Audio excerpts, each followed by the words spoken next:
Hello and welcome everyone back to round 4 of the British Superbike Championship. Here we are today at one of the best tracks in the United Kingdom, that is Oulton Park. Unfortunately on GP bikes it is a bit of a handful with these bikes. These bikes are quite stiff and we'll say don't really accept bumps being a thing in the world, so when we go to these real narrow tracks that we go from basically from round 4 onwards, we're going to the real nitty gritty British tracks, your Oulton Parks, your Cadwells, your Brands Hatch, your Thruxtons. Narrow, fast, twisty, high speed, low speed, they have a bit of everything, including a lot of bumps. So this is part of the championship where I'm starting to think going into these races now I could be in a bit of trouble, because I don't feel like on these tracks that I'd be particularly very strong.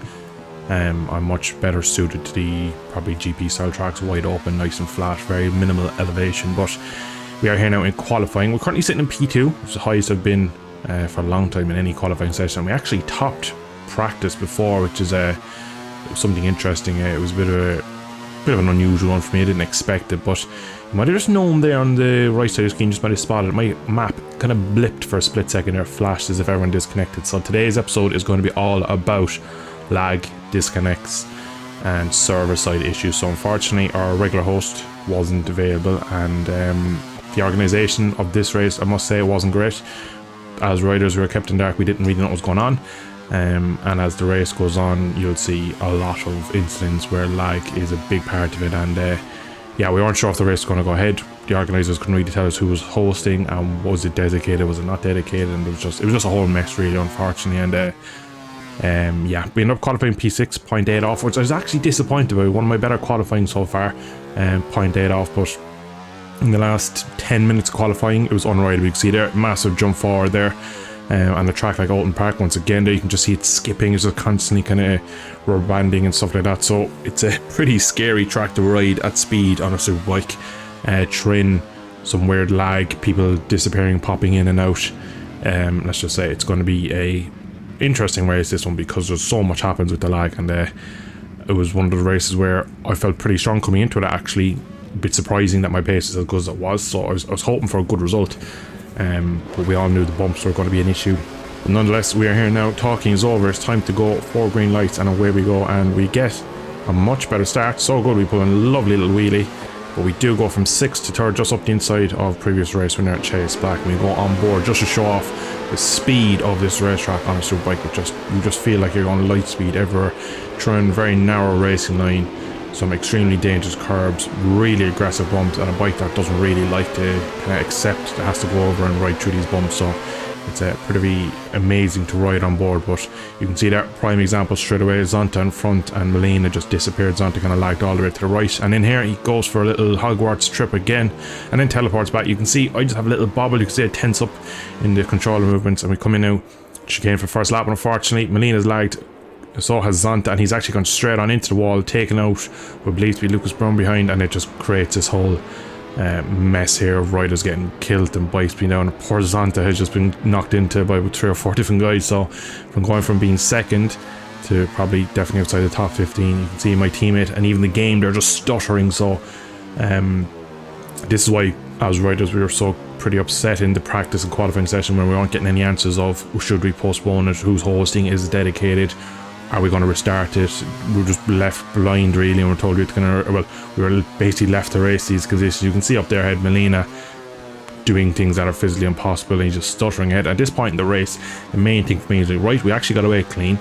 The lag of the game itself isn't too bad, it's when you're near other riders. You can see N-Jerk on the FHO BMW about a second behind me, so I was just about to keep myself away from people, doing my race pace. I actually felt like I could go pretty quick, pretty comfortably and pretty safe. One of the issues with this track, as I've mentioned many times, is the bumps, and if you hit certain bumps at certain angles and certain speeds, and many incidents just like this one here, if you hit a curb wrong you will be very close to running off track or crashing. Unfortunately, if we just go wide, Ender gets the natural line through there. Once again he starts lagging, so I think that no, look, we're not going to get involved, let's roll off.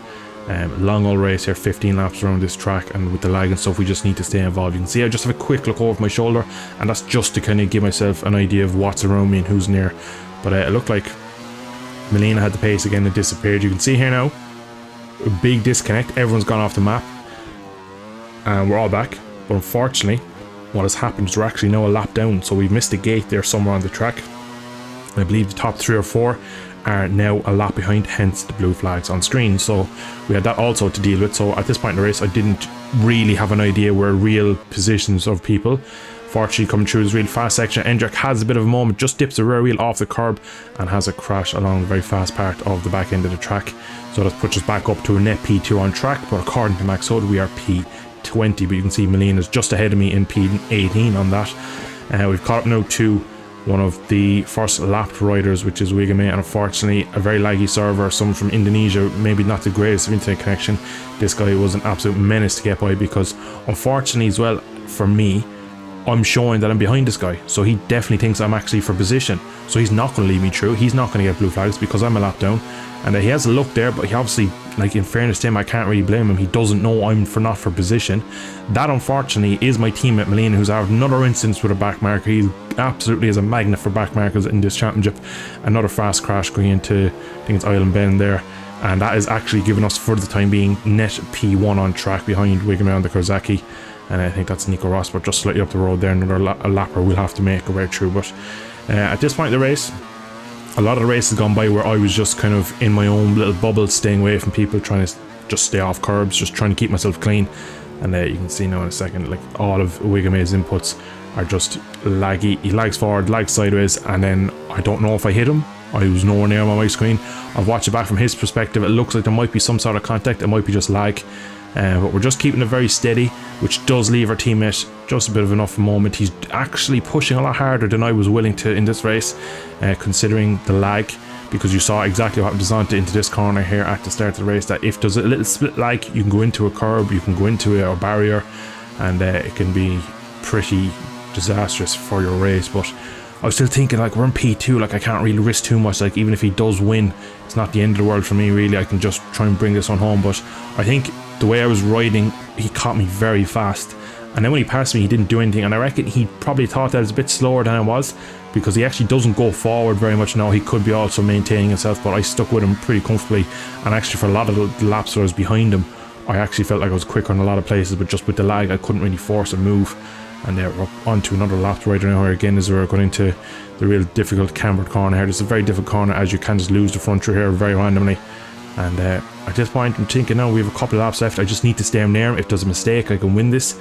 And he does go in a bit hot here, and I think he might just get a bit sighted by the back marker. Gets a poor run out, and I'm not really sure exactly what's happening here, because we're on the same bike. I just ride straight past him, and on the brakes, then he absolutely lunges back. So I think he kind of caught maybe a bit napping there if he made a mistake. I'm not too sure exactly. From that point, I think he realised that I'm a lot quicker than I probably was.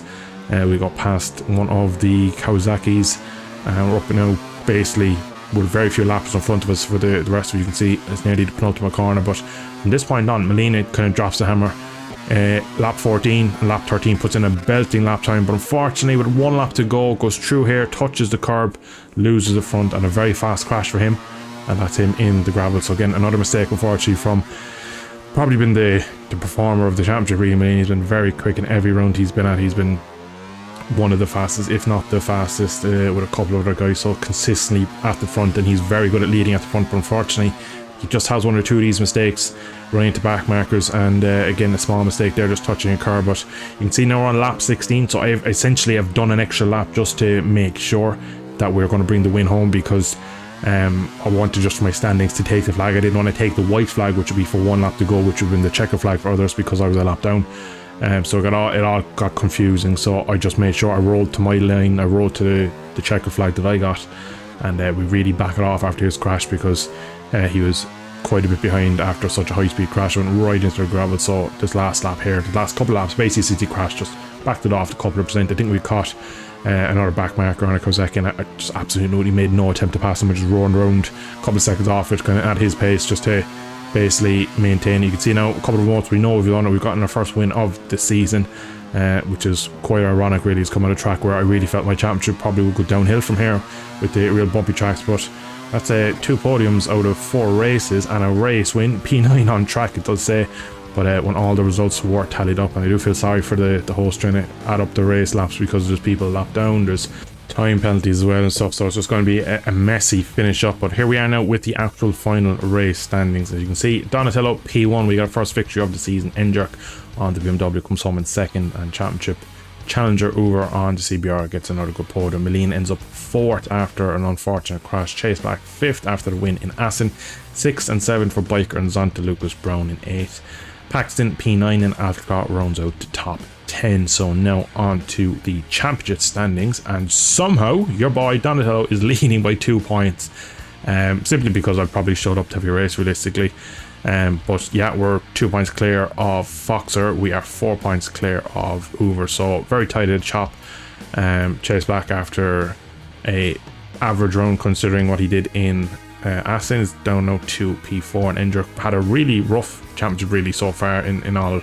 Considering his first race in Donington Park, he should have won by country mile, ending up only 3rd there, and he's kind of just stuttered since, so him down in P5 is probably not his true pace. And the same with Malene down in P7. Obviously he has a did not finish and it did not start 2 races in a row, so that was a big points gap there lost. But such a fast rider down in P7 is strange to see. But anyway, that is it from today's race. P1 somehow, a bit fortunate in places, but we rode our luck, and again I didn't crash. I rode a pretty decent pace, and I feel like I did pretty decent race, so I was actually really happy. So maybe we're not in complete danger of losing all speed as we go into the final few rounds of the championship on the bumpy track. We're halfway through the championship now, we've 4 races to go, so I look forward to the future races. Thanks for watching, see you in the next one. Slán go full Buckley.